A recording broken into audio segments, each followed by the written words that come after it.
Okay, I've just gotten the ranting, any books I didn't like, off my chest. So now we get to do the more fun part. And normally for reviews, even for books that I really like, I try and be somewhat measured and explain why I like them, because I don't want to lead people astray. I don't want to just be like, everyone should buy this is for everyone, and then have someone who it's like clearly not the type of book they want to buy it. But I want you to know that for top 10 lists, I'm abandoning this, and I will speak for I try and be reasonable for the books I don't like for the bottom 10, but for the top 10, I will speak. I'll just talk about how much I love it. And so if you actually want to know whether I think like you should read this, go check either a review or like me talking about it in a wrap up. I think I have reviews for most of these, like for either their series or the book themselves, and I will have mentioned all of them in a wrap up. I've got reviews for all of them in some manner, except the one that comes in second and ninth. But I will have one for second, and I think I just need to read the thing again before I have one for 9. So anyways, let's get into some less measured praise. Also, I want to say, I actually figured out where everything was going to be last night, and I was shocked at how low some books had to be. I read some bangers this year. This was a good year. Despite not having Robin Hobb, for non-Robin Hobb, like, so last year was better because it had Hobb, but excluding the fact that I read like all of Realm of the Elderlings except Farseer last year, I think this year was even better. Let's get into it.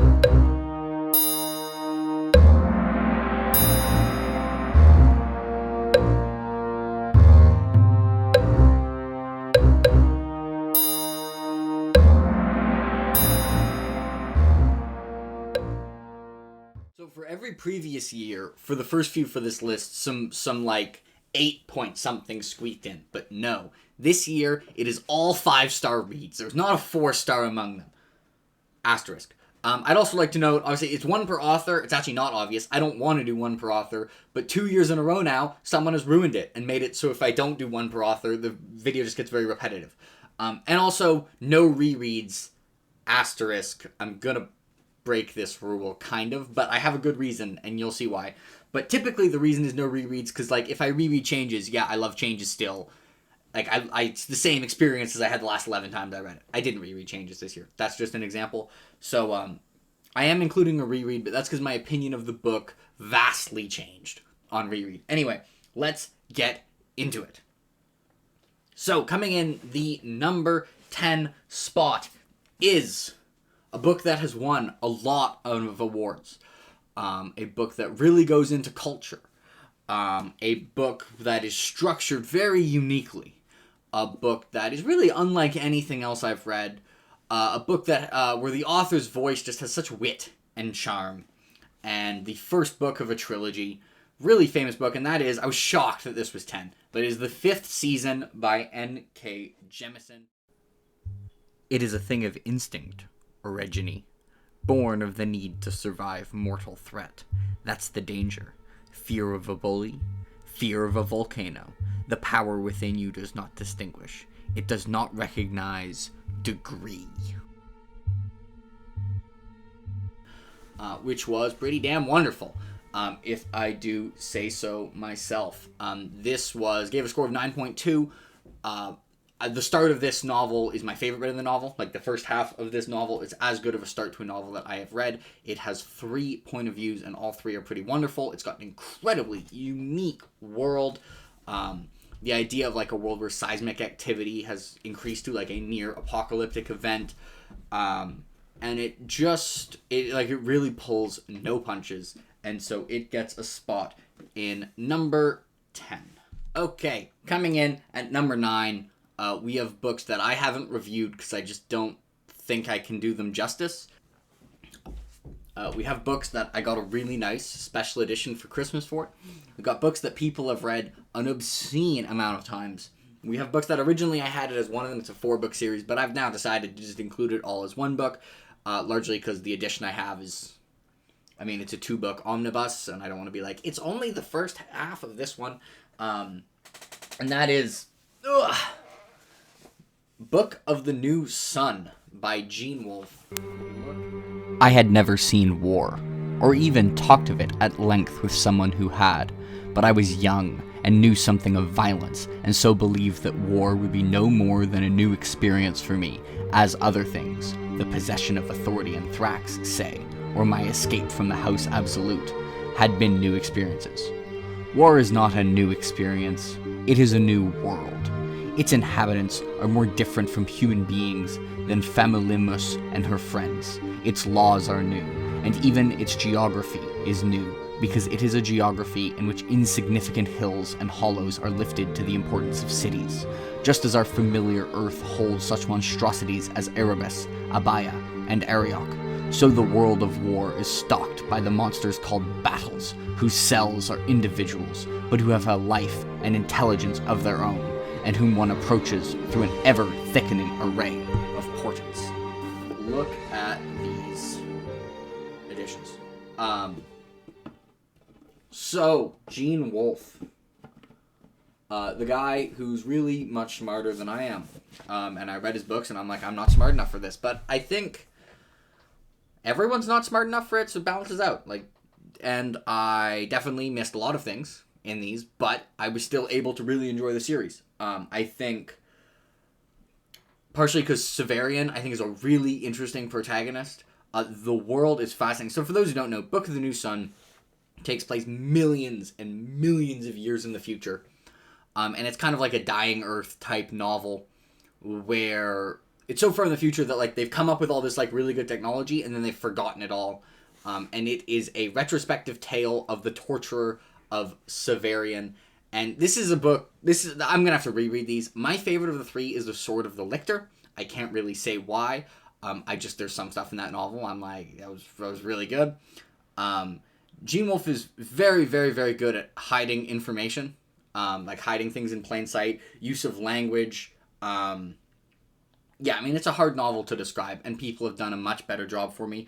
I will say the reason this isn't higher, as much as I like these, there are novels that were more emotional. This was more everything was so interesting.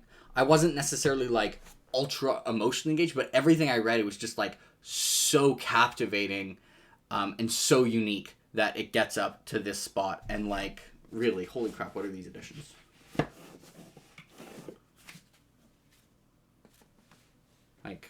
They're so nice. So yeah, we are throwing this into the number 9 spot, and I'd recommend giving it a try. When you reach Shadow Torture, don't worry, you're not gonna get everything. Just roll with it and enjoy it for the bizarre, really interesting tale that it is. Also, it isn't the Malazan of sci-fi. I see it compared to Malazan a lot. They have 3 things in common. They're both weird, they're both really good, and they're both challenging. But the things that make them weird are totally different, the things that make them good are totally different, and the things that make them challenging are totally different. They're actually very different series. They're not that similar at all. They're just both good. Anyway, we're moving on. Okay, next up we have another sci-fi book. What is this? We actually have a pretty good amount of sci-fi on this list. Granted, Book of the New Sun is kind of what genre? Do you want it to be fantasy? I think it's sci-fi, but some people think it's fantasy, but it's sci-fi. This is clearly sci-fi, though, and this is more ideas-based sci-fi, and that is Exhalation by Ted Chiang, which is Forgive and forget goes the expression, and for our idealized, magnanimous selves, that is all you needed. But for our actual selves, the relationship between those actions isn't so straightforward. In most cases, we have to forget a little bit before we can forgive. When we no longer experience the pain as fresh, the insult is easier to forgive, which in turn makes it less memorable, and so on. It's this psychological feedback loop that makes initially infuriating offenses seem pardonable in the mirror of hindsight. Which is a short story collection that I have a review for on the channel that a good 6 people watched. So you can go make that 7 if you want to know more about it. I would say this, there's one 4-page short story in this that I really dislike, and then there's some where I'm this was really good, and then there's some where I'm holy crap, this was brilliant. The Truth of Fact, The Truth of Fiction is something I'm going to make people read. I might tie people into a chair and be read this. I think it should be mandatory reading in school. I think it covers a very important topic that people need to be aware of. And the way Ted Chiang, well, one, I think just his portrayal of these technological or sci-fi ideas is just so well thought out because he has a brain the size of a truck, that it just comes across as really interesting. And the way he ties this back into human nature is really, really, really well done. I don't read a lot of hard sci-fi, but this ruled. This was phenomenal. And I think, man, this guy's really smart. We've got a few really smart people, because Gene Wolfe's really smart. We got some later people I'm like, this guy's really smart. But this guy, he's really smart. Alright, coming in the number 7 spot, we are back to fantasy, although it's from an author who's more famous for their sci-fi. But we have a book that I see recommended a lot on r/Robin Hobb, when people are like, I want something kind of similar to this. A book that I enjoyed a lot, but actually the parts I was most impressed by were not what I was expecting to be impressed by, and that is The Curse of Chalion, by Louis McMaster Bujold. It's peace, not war, that makes wealth for a country. War just transfers possession of the residue from the weaker to the stronger. Worse, what is bought with blood is sold for coin, and then stolen back again. It's a wondrous transmutation, where the blood of one man is turned into the money of another. Lead into gold is nothing to it. Which, from just like a storytelling standpoint, was incredibly impressive. This is the thing I'd heard the most about, was like her character work, which was excellent. I think especially the main protagonist, Kazaril, was really well done, and then the side cast, like, as you got more and more, like, they just felt genuine, like, people. I was actually most impressed with the plotting, because the plot is very character-driven. Like, what drives the conflict is the decisions the character makes, but the plotting was incredibly tight. I'd like to clarify, because what I said for this book is I don't think you can cut a scene, and by that, I do not mean it's impossible to tell this story in less pages. That is, of course, ridiculous. What I mean is if you, like, literally just deleted a scene, like, not rework the entire novel. I'm saying if you just deleted a scene, it would then cause you to have to rework other scenes. Like, I don't think there's a scene in this novel that you can just, like, delete and not have consequences that will affect other scenes in this novel. Also really good prose in general, but I think that actually it was the plotting and the character work and the combining of the two, of having a character-driven story that's so tight, that was so impressive. And it got another 9.2. We're all 9.2 so far on here. Not a 9.1 to be found, or a 9.3. These first 4 novels, like Book of the Nuisance, specifically Sword of the Lictor, Exhalation, 5th Season, Curse of the Chalion, we're all neck and neck. Like, I could order them in almost any way. This is what I went with, and I'm pretty happy with it, but these 4 were all really, really, really close, and I'll let you know when there are bigger gaps, because there are definitely some bigger jumps up on this list. Alright, next up, number 6, I think. Yeah, number 6. We have, ready for this, a YA sci-fi book. Who Am I and What Have I Done with Jake? I read this in a TBR swap with Faber, here at the Sarantine Mosaic. Big success. And it was a big success for me as well, because obviously it's here on the list. This had some of the best mysteries and world-building hooks that I've ever encountered, and it was The Knife of Never Letting Go by Patrick Ness. Maybe our story will turn out differently if we take a look. Maybe the bad things that are waiting to happen to us won't happen. Maybe there's happiness at the end of the left fork, and warm places with people who love us, and no noise, but no silence neither. And there's plenty of food, and no one dies, and no one dies, and no one never dies. Maybe, but I doubt it. Which is book 1 of the Chaos Walking trilogy, and in my opinion, by far the best book of the 3. This is really, really fast-paced, and it's really well-paced. Like, it was fast, but it didn't feel rushed. Like, had me really turning the page. I think, like, the characters and dialogue were just very well done. While, just from a, like, story and plot point, it was so compelling. And it also, I think, had some really, truly poignant moments that were really heartfelt. It also had an antagonist who I want to murder. Like, everyone knows this book, I felt strong emotions towards, which is going to now be a theme for the rest of this list, because it's true of most of my books. But, like, there's a dude in this who I, like, just wanted to die. And And I was really cheering for Todd, who was a very flawed perspective. And all I'll say about the premise of this world, because I think running into your hooks on your own will be really fun. I have a review for this series. It's the other review that I knew no one was going to watch, but I wanted to have a review for it anyway. And it's not maybe something I would recommend to everyone. I think, like, writing style-wise, it's somewhat quirky. And if you dislike the quirks, it could be annoying. But it's very...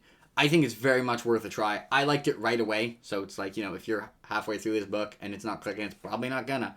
And I will say books 2 and 3 are slightly different. Books 2 and 3, there's a lot more, like, interacting with the antagonist compared to just, like, running. This book, there's a lot more of, like, trying to not be murdered, but it was really, really good trying to not be murdered. So it gets a spot with a 9.3, the first higher than 9.2 on this list. All right, coming in the top 5. Someone with now 2 straight top 5 entries. So they were higher last year. So you got up your game, person who I'm not going to say. And this is a book that the author, if they might watch this, and they'll probably, I'll say before I had this written down, I had them at 4, but they won't, and I've bumped them down, but they won't be mad at me from bumping it to 5 for 4 in like 4 minutes when they see what's directly above this. They'll actually probably be more upset with me for even considering having this above the book that I have at 4, and they'll probably be a bit upset at me being like, no, my book is not better than Book of the New Sun. You know what? Quality-wise, if I'm being honest, Book of the New Sun quality-wise is like, could be 1 or 2 or 3. But I enjoyed this more than I did Book of the New Sun. But the author will be like, no, Book of the New Sun should be higher than my book. Anyway, the book is Kingdoms of Death by Christopher Rocchio. Always accuse the enemy of what you're doing. Got signed. Hey. He chose violence writing this book. See? I have proof. He chose violence. And I obviously can't talk about this one that much because it's book 4 of a series. But I will say this is a book of consequences. This, I have seen some people like slightly less, and I totally get. The last 10 chapters of this book are my favorite section of Sun Eater by a lot. The last 10 chapters are like a 10, and then the rest of the book is like a 9. And so I gave this a 9.4. That's how it works. The last 10 chapters were just so good that we just went with it. Is there a bookmark in here? No, that's just... I've done a Sudoku. I must commit Sudoku because I accidentally folded this little bit of the dust jacket on my signed Sun Eater hardcover. Yikes. Anyway, I also thought this had really interesting like exploration of some Cielson stuff that was really fascinating. I will say I found the setting of like the first, not the first 20%, because like the first 10% was something else, but like the 10% mark to the 30% mark, I just didn't find the setting as interesting as a lot of the other settings we have here, especially like Howling Dark, which is one of the coolest settings I've ever read about. That being said, the tension for the first half of this book, I mean, I was like breathing heavily for large sections of this book. And then I was truly upset. And then the last 10%, the last 10 chapters was like it was the rare combination of like a 10 out of 10 like climax and then a 10 out of 10 falling action. It was absolutely brilliant. This is one of the rare books. This was originally like it and Ashes of Man were supposed to be combined into one book. And it's the rare instance where I think, based on what the author has told me, what got added, because he added things to make it work as 2 books. And I will say, I actually think it would have been worse as 1 book. I think 1 book would have had pacing problems, because I think the end of this book needed the room to breathe. I do have this above Ashes of Man. Basically, I think Ashes of Man also had a 10 out of 10 falling action, but I just like the climax of this a lot more, and I like the stuff with Cielson this more. So it's pretty close between this and Ashes of Man, but I do slightly give the nod to Kingdoms of Death. I like the start of Ashes of Man more, and then the falling action for both are ridiculous, but I did slightly give the nod to book 4 of the Sun Eater, Kingdoms of Death. And now if Rockio's watching, he's going to see the book that is directly ahead of it and be like, well, he'll probably be like, how is this not 1? But I think you'll kind of understand when you see what 1 is. And then you'll be like, how is this not 2? And dude, the book I have at 2 is really good. You're going to have to trust me, bro. You're not going to like it more than Lord of the Rings. Whatever, why am I talking to the author? You'll see what I'm talking about. And also, it's the one where I cheated a little bit. So this is the part where I cheat and I include a reread. But I'm justifying this in a couple ways. The first is, this is a book... okay, it's just going to say... I'm going to have a quote before this. It's going to be recognizable because it's Lord of the Rings. It's Lord of the Rings by J.R.R. Tolkien. But in the end, it's only a passing thing, this shadow. Even darkness must pass. Coming in, the number 4 spot for 2022. I've read Lord of the Rings before, but I read it as a trilogy. So there's the actual reason I'm including this is because even though it was a reread, my reread experience was so different from my first experience that it feels not weird to have this, compared to like if I reread Words of Radiance and Ship of Magic in 2023. Like, yeah, those are gonna be my 2 favorite books of the year, because they're 2 of my 4 favorite books of all time. So like, that's a thing. But like, they already were my 2 of my 4 favorite books of all time. So it's useless, because then if I just reread a book every year, like, it'll be one every year. So for rereads, I'm only including this because my experience changed so much. But my justification for actually including it is that I read Return of the King, Two Towers, and Fellowship. I don't know why I said those in the backwards order. Leave me alone. And this time, I read it as a standalone, which is totally different. So, you know, as a standalone, I had never read Lord of the Rings, because I read it as a trilogy. Anyway, so that's my justification. Lord of the Rings, I don't know what needs to be said. It's Lord of the damn Rings. I read this wrong. I have an entire video on it. I go in quite a bit of depth. If you want to hear why I like it a lot, but I'm actually bumping it up even more in hindsight. I think it's a timeless story, and it earns its spot. The writing is ridiculous. The world building is ridiculous. The characters are very different than what you'd expect in modern fantasy. I don't think they're trying to necessarily act realistically how, like, people will. They're more, like, idealistic. They're how, like, you know, we can aspire to act when in such times. I give Frodo way too much crap. I now think Frodo is a fantastic protagonist. The Scouring of the Shire is one of the best chapters in the book. And the last book, Return of the King, if I was reading as a trilogy, Return of the King on its own would be even higher. Yeah,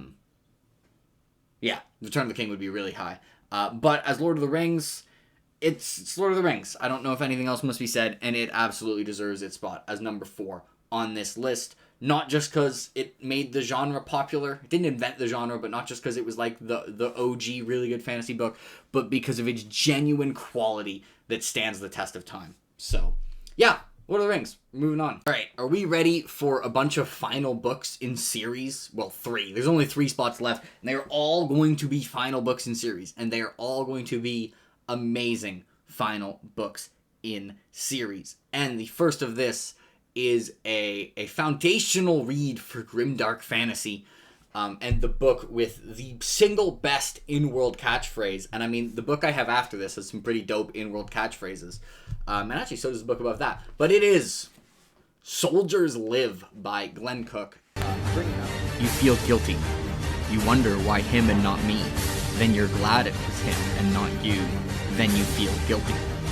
Soldiers live and wonder why. Bringing up the number 3 spot with another 9.4. This, Lord of the Rings, Kingdoms of Death, and one other book that you'll see in a bit were all really, really, really close for second. My favorite book of the year has been settled for a while, but the race for second has been extremely close, and I know it's in third, so I would say it's confusing. But I actually, of the ones that for a while were in a race to second, this one, but then got swooped at the last second. Anyway, Soldiers Live is basically everything I could want out of a Black Company finale. It had really, really poignant and excellent character moments. It had characters that got introduced in this book that became some of my favorite characters in this book. It had also a lot of the stuff with the veterans that I've been with for like 9 books was amazing. It had some absolutely wild world building. It had an incredibly creative ending. It had some phenomenal battles, amazing band. Like, it had everything I would want out of a Black Company protagonist. Like, if I don't think Glenn Cook could have written this book better.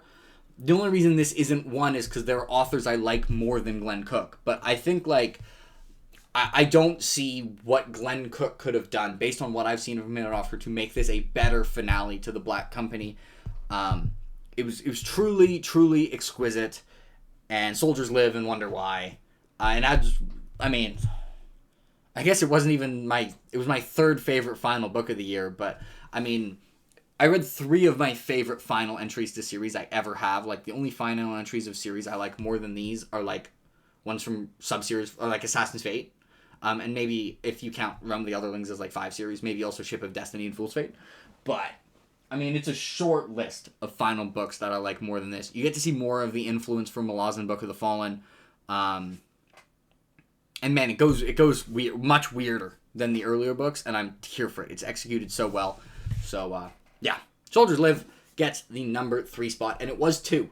It was 2 for a long time, but not anymore because, well, we'll get to it. So I see a lot of top book lists of the year published in like mid-December, and this is why I'm not going to do that, because for the 3rd straight year, the last book I finished in 2022, and I know it's still 2022, but I'm not going to finish another book this year because I started Leviathan Wakes, which is pretty long.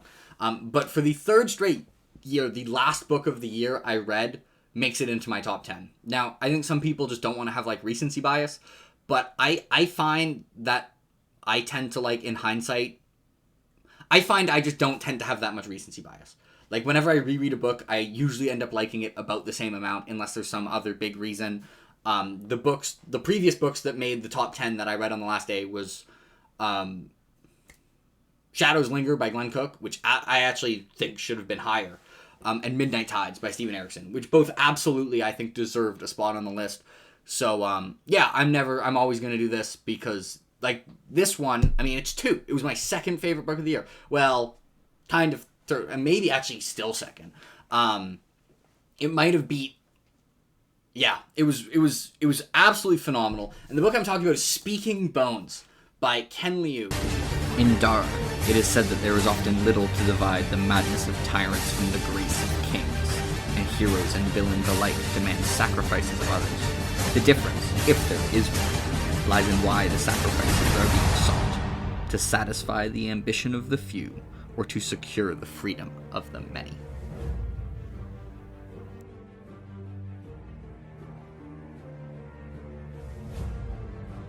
Which is the final book of the Dandelion Dynasty. I finished this a couple nights ago. It was so good. Now, I will say I think Ken Liu and me find a lot of, like, the same things interesting, and I feel like this book in some ways was written for me, but I thought it was absolutely stellar. This book might have one of my 3 favorite characters in fiction, 1 per author, because Hobb doesn't count. I don't know if they're 3. Like, at some point I'm going to do another top 10 character list, because enough has now changed. And there's a character in this book that will absolutely be on that list. I don't know where they'll be on the list. I know they won't be 2 and they won't be 1, but they might be my 3rd favorite character in fiction if I'm limited to 1 per author. They are completely unlike any other character I've ever read. They feel so human, so unique. They are so flawed. They are so complex from a moral and psychological standpoint. And it seems like everyone has a different take on them. And it's not like this is top heavy for, like, I would not have expected this for Grace of Kings. But I think, like, the character work in this novel is stellar. There's one character in this book who I'm not a fan of. There's an antagonist who's not supposed to be, like, a morally complicated antagonist. They're just hateable. And I just find them very one-dimensional. But other than that, I love everything about this book. It has some of the coolest battles that I've ever read in fantasy. It goes hard. It's got one of the most absolutely big brain plots. It's foreshadowed so well where I was able to predict things, but I just felt satisfied that I was able to predict things. It wasn't like, I wasn't like mad that the author didn't trick me or didn't surprise me. I mean, I literally at one point said, like, this better be how it ends, and that was how it ends. So, and it was amazing. I like the characters I loved very strongly. The characters I hated absolutely. You can see of my Goodreads update, I read chapter 50 and I was like, this is one of the best chapters that I've ever read. Like, full stop. And then I got to chapter 54 and I'm like, I think this chapter is better than chapter 50 is. Like, what is even going on? It kept doing the thing routinely where I'd be, like, reading a chapter and then the chapter ends and it goes to a different character and I'm like, no, I want to know what's going on with this character. And then I'd be reading the new chapter and I'd be like, yes, no, I want this character. And then I'd go back and I'd be like, no, absolutely brilliant. And, like, this series has a lot of characters. Like, a lot of characters. This is an intergenerational saga that takes place over decades. Like, the cast of characters from between book 1 and this, there's not that much overlap. Like, it's mostly, like, completely different characters. And I think every ending to characters was fitting. Like, some were sad, some were happier, some were bittersweet, but all of them were fitting. I don't know if I would change anything about the resolution. It's one of the best resolutions, and even before it was one of the best resolutions, it was already one of the best books that I've ever read. It was phenomenal. The book I have above this had been cruising to the number 1 spot. Like, nothing else for the rest of the year even came close. All these other books were racing for second, and Wall of Storms was in that race for second. And Wall of Storms was 3 on this list before I read this book. And it was a close 3. Like, it could have been 2 above Soldiers Live. And then this came, and this made it a race for third. This did something that I did not think it could. It made the race for like, third. It was closer to being first than it was to being third. Nothing else even came close to beating the number 1 spot, but this did, and it probably brought the Dandelion Dynasty into being one of my top 5 favorite series of all time. It's really close between it and a couple other series, but at the end of the day, I think it is one of my 5 favorite series of all time, and I think it contains one of my 3 or 4 favorite characters of all time. It's utterly brilliant. Yeah, so it was pretty good. First, some honorable mentions, because I like to do these in between 1 and 2, not at the beginning of the list, because then if I do them at the beginning of the list, you know they're not on the list. So I like to keep you in suspense. Anyway, honorable mentions, some of these are authors who did not make the list, who I liked these books a little bit less than I liked 10, which was the 5th season. And some of these books are not on this because I read another book by the same author that I liked more. And actually, one I don't have here is Water Sleeps and Shadow Games by Glenn Cook. Should both be here, but I put the omnibus back and I'm not running to grab it. So, Water Sleeps, Shadow Games, they were both phenomenal. Especially Water Sleeps. Water Sleeps was my favorite Black Company book until I read Soldiers Live, and it would have made the list somewhat comfortably. I think I gave it like a 9.3. Might have been a 9.2. It would have been in with the group like of Exhalation and Curse of the Chalion. Anyway. Speaking of books that also would have been in that list, The Last Light of the Sun by Guy Gavriel Kay. Considered one of the worst Guy Gavriel Kay books. I don't get why. I think it's brilliant. We're going through these pretty quick. Wall of Storms by Ken Liu. One of the best paced tomes that I have ever encountered. This was really high on this list. As I mentioned, this was probably 3 before I read Speaking Bones, and it kicked this down. I think I saw this. It says like, The Wall of Storms is an 852-page sequel to a 640-page book, so let me cut to the chase. It surpasses The Grace of Kings in every way, by every conceivable metric, and it is astonishingly, perfectly readable as a standalone. I loved it so much that I'd go as far to say that if you were intimidated by the size of scope of Grace of Kings, you needn't wait on reading it to drive into this one. That's the top quote for this, and I agree with that. I think it's better than Grace of Kings in almost every way, despite being very different. It's much more zoomed in on the characters, and it's got more external threats. Also, it has the worst back cover description of all time. It spoils something major halfway in the book. Do not read it under any circumstances. Small Gods by Terry Pratchett. I'm happy that this made honorable mentions, because I've read 3 Terry Pratchett books, and this is now by far my favorite. Mort and Guards were not close to making my top list, and there's never been an author I wanted to like more than Terry Pratchett, and I got Small Gods, and I finally got to really like it. I think it's just as clever in terms of like the humor as the others. I think the commentaries and the way that's mixed into the story is really fantastic. And I just find as a narrative, I found it more compelling than the other 2. Even though I think it's about equally funny, I just found the narrative of, the dude having a god come down who's actually stuck in the shape of a turtle and what happens next to be phenomenal, and it was by far my favorite end to any of the Discworld books I can make, and it just missed out on the list. Other one that just missed out, that when I read it, if you told me that it doesn't make my top 10, I would have been like, damn, I got some good books ahead of me, but October ruined it for this book, because half of the books on this list, that's not true anymore because Wall of the Storms isn't on it, 4 out of the 10 of the books on this list I read in October, and it was 5 out of 10 because Wall of Storms was on it, really high. But that is The Last Unicorn by Peter Beagle, an extremely wondrous book that's about the unicorn who's the last one. It feels like a book that's kind of could be read to any age and could be enjoyed at any age. And then we got 2 more Guy Gavriel Kay books. A Brightness Long Ago. This is my favorite standalone novel ever, but there's another Guy Gavriel Kay book I like more. And Under Heaven, if I was not doing one per author, this would be 4th. and then this would be in a really close race with Speaking Bones. I'd probably have this too. I'd probably have 1 what I have, 2 this, 3 Speaking Bones, and 4 Under Heaven. Both of these are phenomenal in their own way. Brightest Long Ago, like, from the very start of it just has such a profound sadness to it, and it's just so masterfully done. I think Guy Gavriel has the best prose of anyone that I've ever read. And I think his prose is at its absolute best in Brightness Long Ago. It's one of my favorite starts to a book. It's one of my favorite ends to a book, and the middle's pretty damn good as well. Under Heaven, I have a review for Under Heaven and Brightness Long Ago. If you want to hear more about them, go do it. All right, that's it for honorable mentions. I want to go through those pretty quickly. Let us get to my book of the year. Okay, number 1. If you go back, actually a few videos, I've told you this is going to be number 1.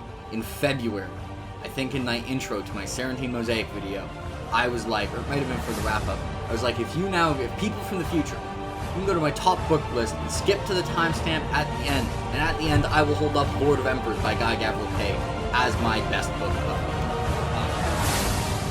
There was really nowhere to hide from what the world seemed to be, unless one played holy fool and fled into a desert somewhere, or climbed a crag. And really, in the great scale and scheme of things, he took another deep breath of the cold night air. How did a fearful, bitter scribe's malevolence and lecherous dishonesty measure against the death of children? It didn't. It didn't at all. It occurred to him that sometimes you didn't really arrive at a conclusion about your life. You just discovered that you already had. He wasn't about to flee from all this. Let his hair grow wild and his garments stink of unwashed sweat and excrement in the desert while his skin blistered and burned. One lived in the world, sought what slender grace was to be found, however one defined such things, and accepted that Jad's creation, or Ludin's, the Zubirs, or that of any other worshipped power, was not a place where mortal men and women were meant to find tranquil peace. Eventually, morning came. Morning always comes. There are always losses in the night, a price paid for light.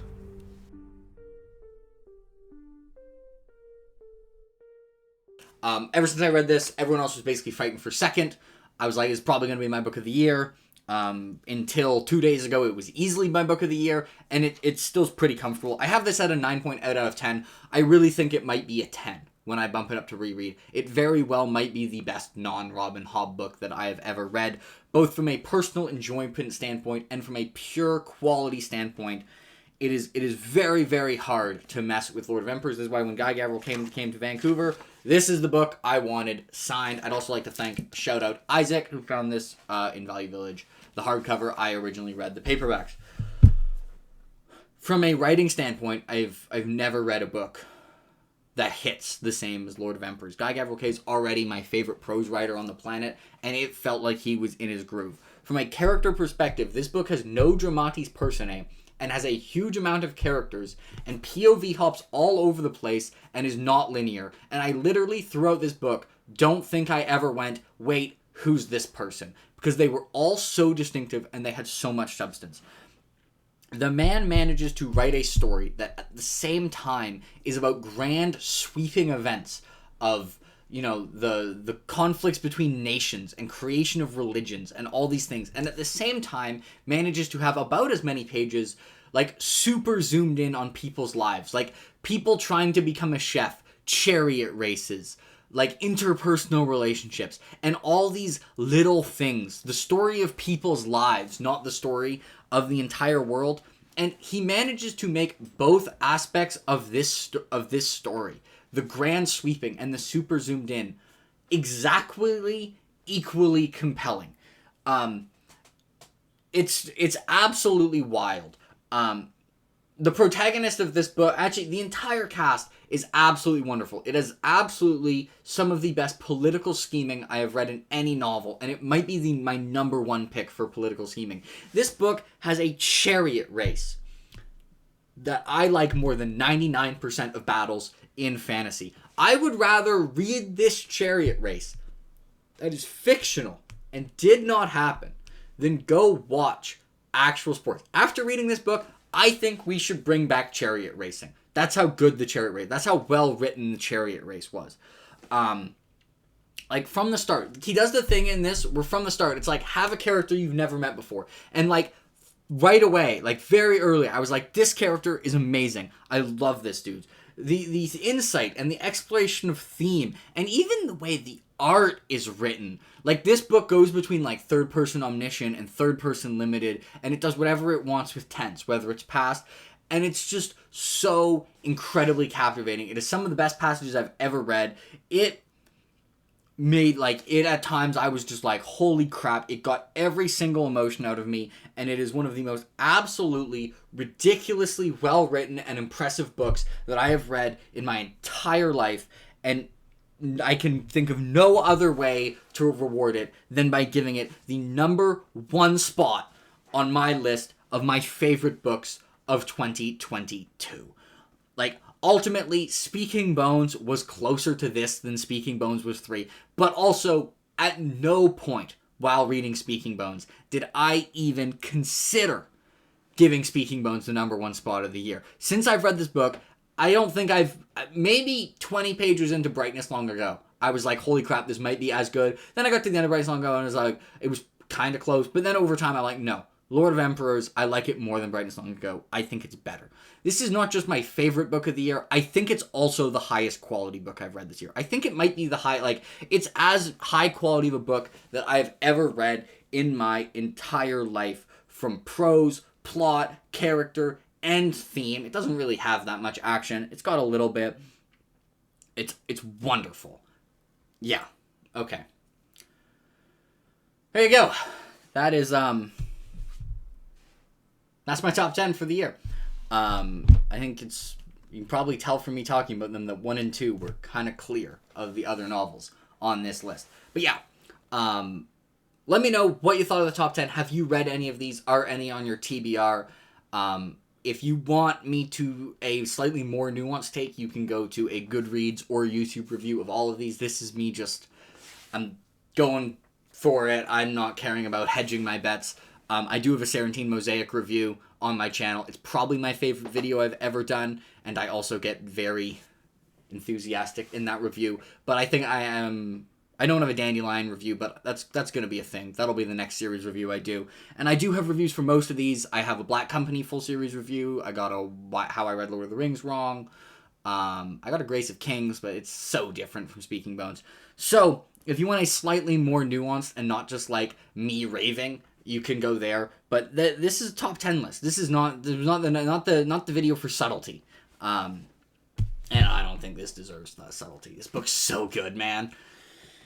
It really is. Yeah, we're ending this video with 3 final books in series, and they're 3 of the absolute best final books that I have read in my entire life. This video made me like the Byzantine Empire. I was now, in hindsight, disappointed in school that we didn't learn much about Byzantine, and for that part of European history, we did a lot more of Western Europe and not much of the Eastern Mediterranean.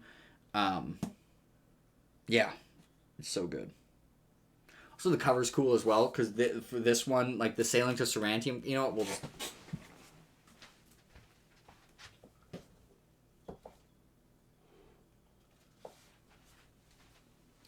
So the cover...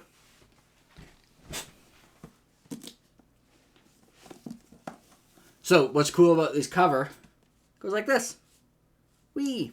Sailing to Sarantium, Lord of Emperors. Also, Sailing to Sarantium, actually, honorable mention. Forgot. It would make the list if it wasn't. Also, Guy Gavra, okay. Anyway, Sailing to Sarantium, Lord of Emperors, make up the Serentine Mosaic. This one was really good. This one blew my mind. That is all I got. Hope for all those who are still here. Or if you just wanted to see what one is, that is fine as well. Hope you enjoyed the video. Let me know what your top 10 favorite books of 2022 were. And if you have any of these on your radar, have a nice day, everyone.